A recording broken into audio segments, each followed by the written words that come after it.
All right, you guys good to go? Patriots versus Loyalists. All right, sir.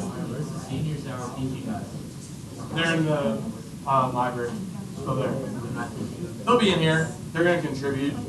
All right, so we have two groups. Well, actually, more than two groups. Two leading groups. Those patriots fighting for independence. Those loyal to the crown.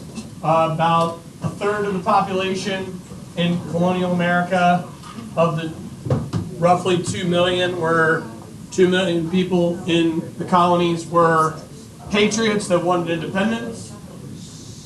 Thank you. About a third were loyalists that were staying loyal to the crown. Not all the colonies were united. Some patriots were referred to as Whigs. That was in reference to the political faction in Parliament's House of Commons that wanted independence for the colonies, notably for two reasons. Number one, they didn't want to have to fund another war, a global war. Number two, they really didn't want to see their American cousins killed when they could become long-term allies and trade partners. So there becomes a peace movement that rises up in Parliament and in the general population in England. Loyalists that supported the king, we're going to see those folks, they're more so located in the southern colonies, like the Deep South, South Carolina, Georgia. Also in some of the merchant cities like Savannah, Charlestown, now Charleston, South Carolina, Norfolk be another example. They're also what we would refer to, the other third of the population would consist of either moderates, those that weren't that interested in getting involved in the war, one way or the other. A lot of these folks may have been sort of reluctant to get involved in combat out of social, economic, and political fear. Quakers were just flat out neutral pacifists. They didn't want to fight on either side. However, some Quaker sons actually become some of the most prolific generals on the Patriot side. We're going to talk about some of those folks on Friday. And then there are the group we would consider profiteers. These are kind of like privateers. They sold to the highest bidder. So they would go to the British or the Patriot side, depending on who was willing to pay, ignoring starving, freezing soldiers on the continental side like Washington's Army at Valley Forge. So got a little handy-dandy graphic organizer for you here to break down Patriots versus Loyalists. On the Patriot side, most fought in the Continental American Army. They fought for independence. They were led by Sons and Daughters of Liberty and the Continental Congress. They led boycotts and protests. The Loyalist side, these are American colonists that supported the crown. They fought. Some of them fought in the British Army. And in some cases, they were African American. We're going to talk a little bit about that here momentarily. Worked for the king or benefited from the status quo, meaning the way things were. Maybe they were highborn or politically connected. And families were divided, like the Franklin family, the Randolph family. Those were some prominent families from Pennsylvania and Virginia. The Randolphs from Virginia and the Franklins from Pennsylvania that were divided over the war. And sometimes they actually left to go to England or to Canada. We're going to look at a really this massive loyalist exodus as well. Both sides faced harassment. Both groups were colonists, and both tried to convince others to join. So, what's a typical loyalist Tory look like? Well, a lot of them were wealthy. A lot of them had received land grants. A lot of them were Anglican. As I said, they're more of the southern, more conservative crowd.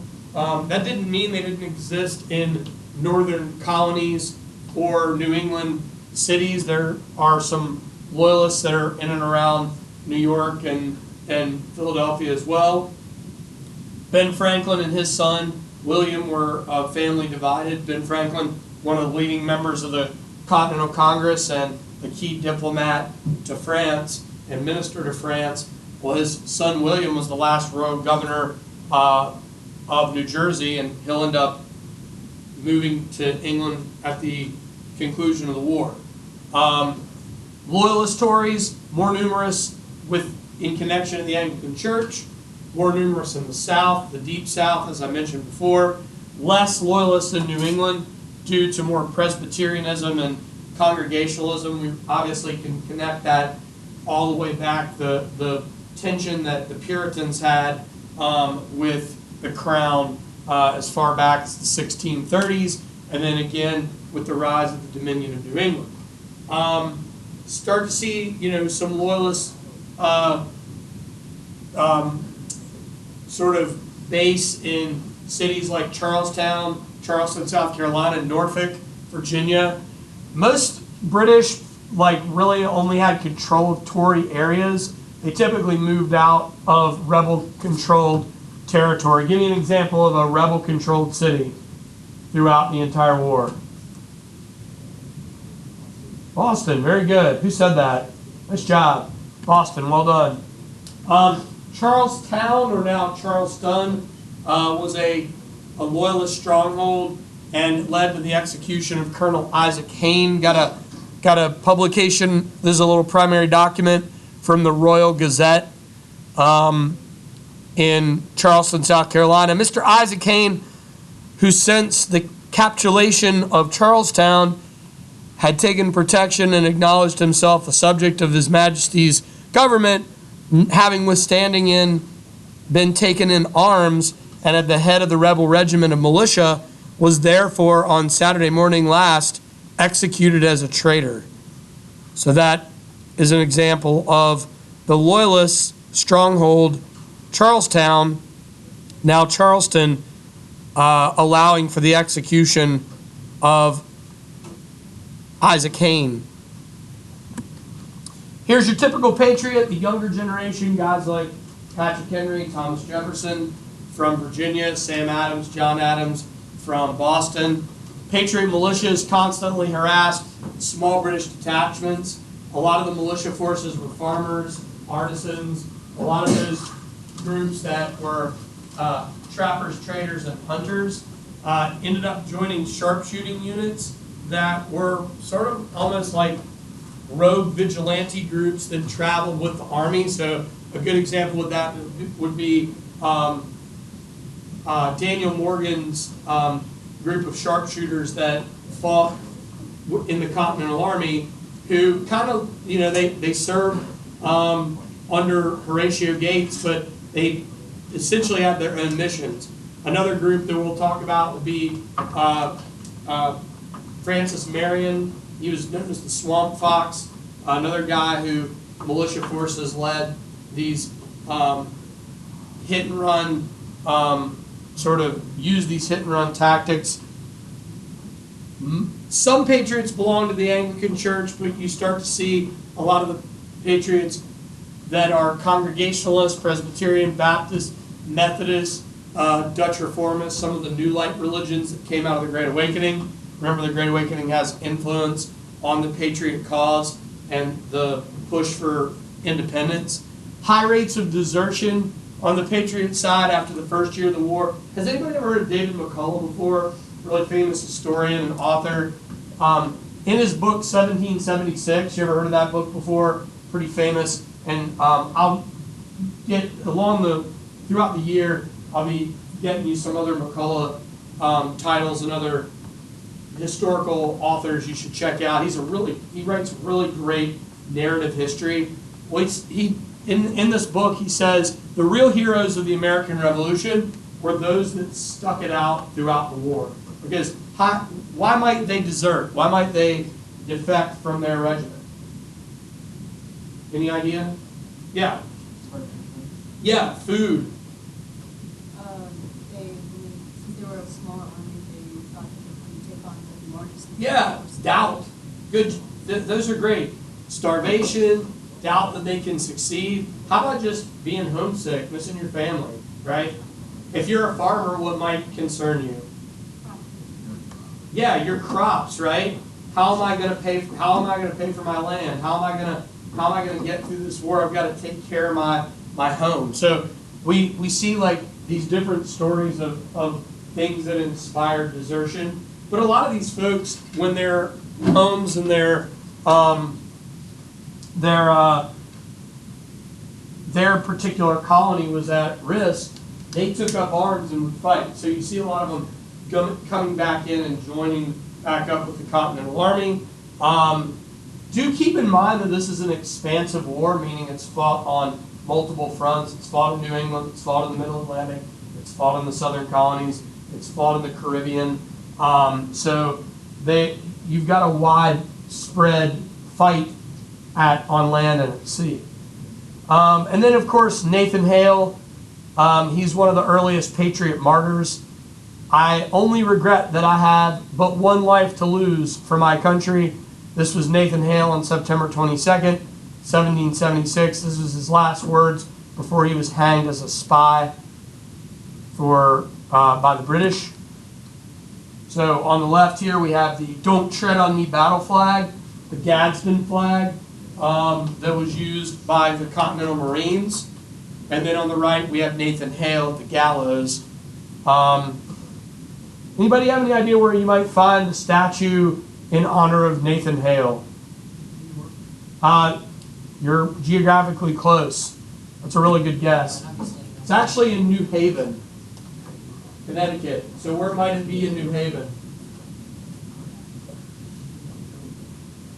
Does any particular prestigious college come to mind when I say New Haven? Yale. Good job, guys. Well done. Yale. All right. Did he attend that with the, who started the Coldplay? Did he attend that with him? Benjamin Talmadge. Did he attend that with him? They may have. You want to look that up real quick? Awesome. Good to know. All right. So I appreciate you checking that out, Quinn. Let's take a look at the Loyalist exodus. After the Declaration of Independence, we see a lot of Loyalists that are going to be moving out of colonial America. They're going to wind up leaving because a lot of their personal property was either seized or destroyed. So, again, a lot of them end up in Canada or end up in England. About 50,000 Loyalists served for the British in one way or the other, fighting as spies. It's kind of odd that the British didn't do more to tap into the Loyalist strongholds, but do keep in mind that there's a little bit of a little tension here because the British don't necessarily know if they can trust all of these Loyalists because of something that Quinn just brought up. And what was that, buddy? Spies? Yes. All right. There was a horrible fear that these Loyalist groups were part of spy rings, and they actually were. Okay? So you didn't know who might be a double agent, right? And honestly, that's part of this. The Patriots outspy the British. Washington outspies his enemies, and he outmaneuvers the enemies, and we're going to talk a little bit about that today as well. Another Loyalist advantage was that thousands of African Americans gained freedom from Lord John Murray Dunmore, the last Virginia colonial governor, who basically issued a proclamation that said, if you come and fight for the British, we'll give you your freedom. So and this is kind of a sad moment in American history because the idea that African Americans didn't want their freedom or wanted to live in this paternal, peculiar institution of slavery, obviously the message was sent loud and clear at the start of the American Revolution when Dunmore issued his proclamation, and then the Continental Army also promised freedom to African Americans.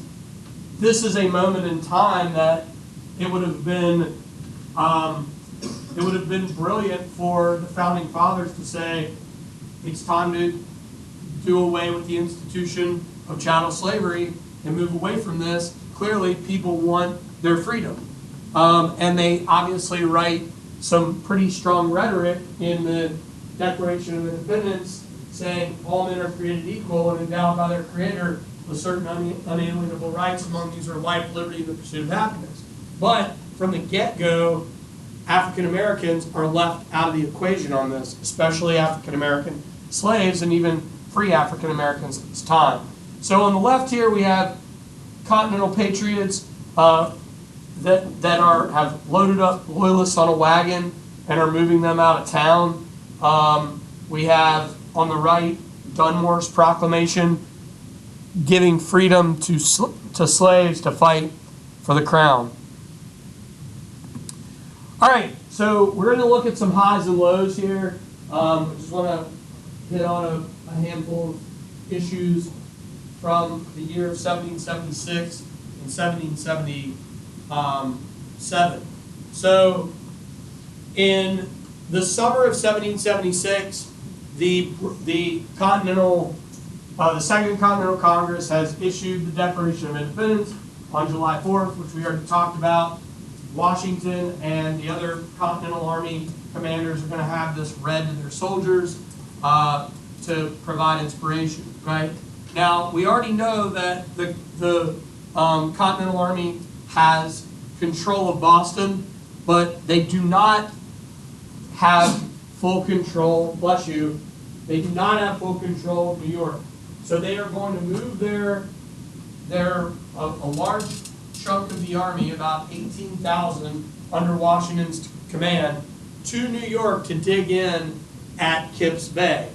But what they're not prepared for is a fleet of 500 British ships with 35,000 soldiers that are going to descend on New York. What this leads to is a total rout at Kips Bay, and in August of 1776, the worst defeat of the American Revolution, the Battle of Long Island, also known as the Battle of Brooklyn Heights. This leads Washington to have to retreat down what is now Broadway, make his way to Manhattan, and from Manhattan, make his way across the Hudson to New Jersey, and from New Jersey on to Pennsylvania. And there will be a small number of engagements fought in the late summer and into the fall of 1776 between Washington and Howe's army. But what you need to keep in mind is during that period of time, New York is now under British control. This doesn't just happen overnight, right? It takes them time to dig in and occupy the city. So they're pretty much hunkering down in New York and taking control of the city. Washington has experienced a horrible defeat. But what you all need to realize is that this is also, in a bizarre way, a bit of a success. Because even though Washington lost this battle and the Continental Army lost control of New York, what they didn't lose was their entire army, okay? Washington knew when it was time to retreat. He knew when it was time to outmaneuver the enemy, whether the press liked it or not. And that was one of the things that you guys need to understand. The press ripped Washington apart. You still have all of these newspapers circulating with a different slant, okay? Pro-loyalist papers, pro-patriot. Obviously, those were a little bit more difficult to print, but they were still in print throughout the colonies. And people were saying, yeah, Washington, he's been duped again, he's been outmaneuvered again. But what Washington is doing is he is doing everything he can to outlast the enemy. That is why this is a war of attrition. It is a long-standing war. It's a war that's fought from 1775 to 1781, and there's even skirmishes that will follow the Battle of Yorktown. Washington doesn't disband the Continental Army until after the Treaty of Paris is signed. So I want to point out this horrible defeat and major loss of Continental soldiers. I want to sort of look at it objectively and say, a lot went wrong. These guys were not militarily prepared for this battle against the world's largest standing army and navy in the world. But what they did was they did what they had to do to prevent destruction. And that might be one of Washington's greatest assets as a commander, knowing when to retreat and when to outlast his enemy. The next slide kind of takes us to a moral victory. Washington needs a win, his men need a win, and again, back to McCullough, I really enjoy McCullough's 1776 and how he handles the events of these engagements. And what Washington decides to do is it'd be a really great idea to hit a British garrison at the towns of Trenton and Princeton, New Jersey, across the Delaware.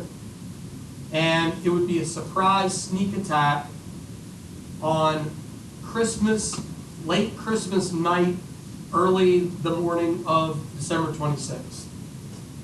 And why attack the Hessians there? Well, number one, they're not expecting it. Number two, what might they have been doing all day on Christmas and Christmas night?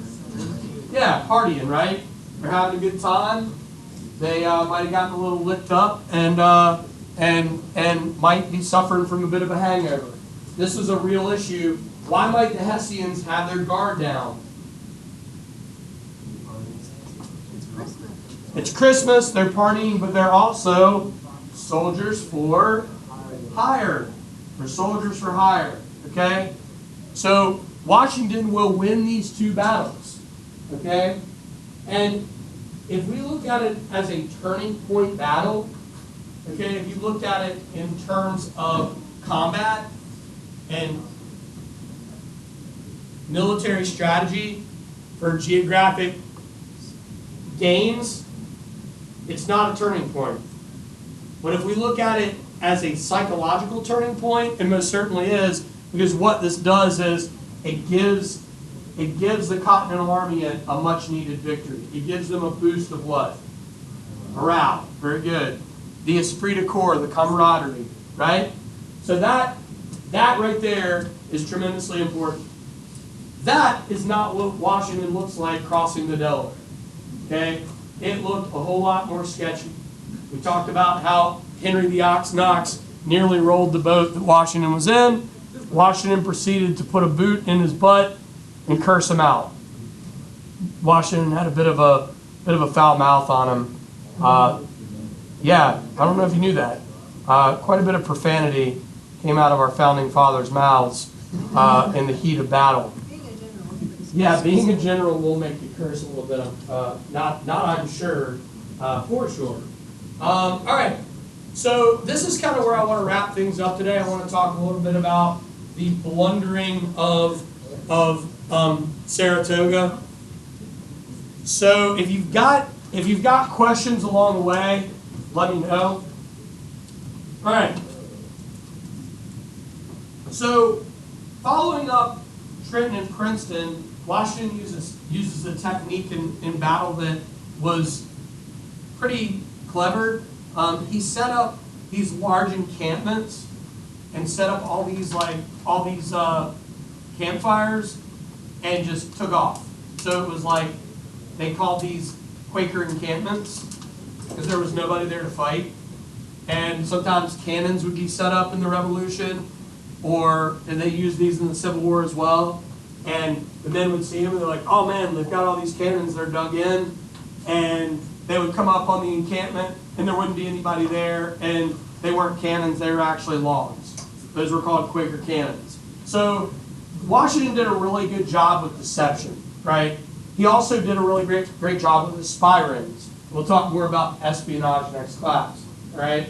So Washington and Howe's armies, Howe being the British commander, they're tangled up in and around Pennsylvania, okay? So the Battle of Brandywine is going to be another defeat, British victory, Patriot defeat. John Burgoyne, his army is going to march from French Canada, from Lake Champlain, and their goal is to do two things. Take a couple of really strategic forts. What fort do they want to get back? strategic fort in New York. Ticonderoga, very good. They want to get Ticonderoga back. They also want to get a strategic fort that sits on the Hudson River that we would now associate with the United States Military Academy. Not Fort Union. West Point, very good. West Point. You guys can jump in here and help me out along the way if you have anything to add. Yeah. So the goal is to regain these forts. They also want to do what is called a pincer movement. That means that they want to hit the flanks of the Continental Army and get them surrounded and potentially take control of, lead to the surrender of an army and take control of the entire Hudson River Valley. That's the goal. So from the north to the south will be Burgoyne, from west to east will be Bury St. Ledger, and from south to north would be General Howe. Well, Burgoyne gets tangled up with Benedict Arnold's forces. Even though Benedict Arnold's flotilla will be destroyed, Benedict Arnold will prevent Burgoyne from capturing Ticonderoga, which is tremendously important, and he gets Burgoyne tangled up in the Adirondacks with winter approaching. In the west, Arnold will move west. Horatio Gates and his command will fight Burgoyne in and around upstate New York. Saratoga is larger than the battle. It's actually more of like a siege. It's months of fighting. But in the west, Arnold will check St. Ledger, and St. Ledger will be not surrounded, but St. Ledger will not be able to provide any support for Burgoyne. The more important thing is Howe. Due to the engagements that Howe is fighting with Washington, Howe gets sucked in the winter of 1777, 1778. He gets socked in Philadelphia. So Ben Franklin will famously say, Howe did not take Philadelphia. Philadelphia took Howe. Why might they say that? Here we have John Burgoyne on the left, Howe in the middle, and Bury St. Ledger on the right. Any ideas why Ben Franklin would say that? Say Howe has not taken, even though the Second Continental Congress had to evacuate Philadelphia as Howe and his army took control of the city, what Franklin's referring to is Howe's army is not going to be in any position to help Burgoyne, right? So Bury St. Ledger's been checked. Burgoyne is pretty much on his lonesome, and what's going to happen is Burgoyne's army is just going to get harassed and will ultimately be defeated not only by Horatio Granny Gates, he was an older general, but a group of sharpshooters led by a guy named Daniel Morgan. The sharpshooters are going to pick off Burgoyne's Native American scouts and Burgoyne's generals off their horses.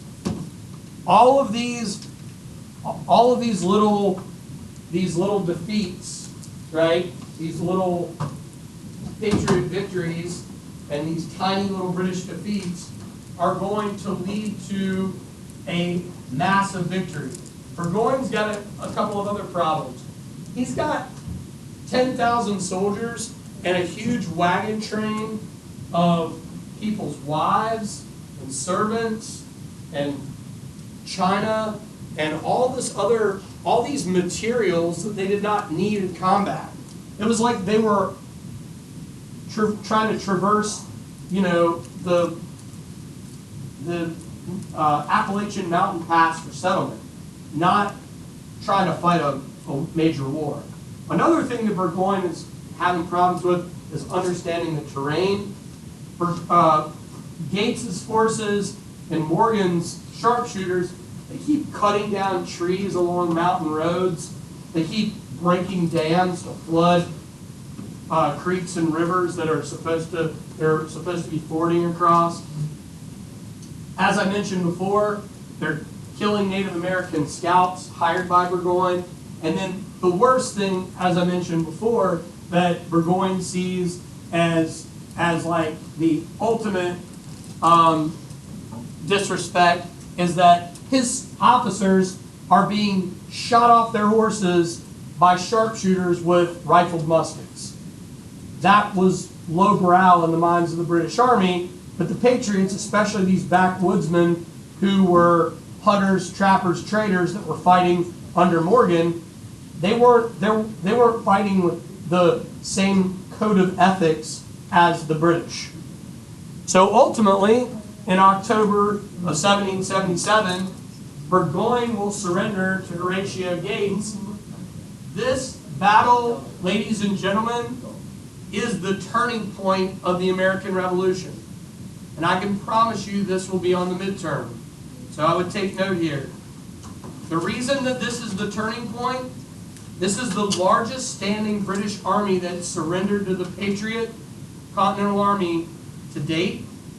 Furthermore, this is the battle that pushes France to formally sign the Treaty of Alliance in 1778 that was brokered by Benjamin Franklin. So we're going to talk a little bit about diplomacy in our next class. Here we have a John Trumbull painting of the surrender of Burgoyne, Burgoyne's army to Gates. Great job, guys.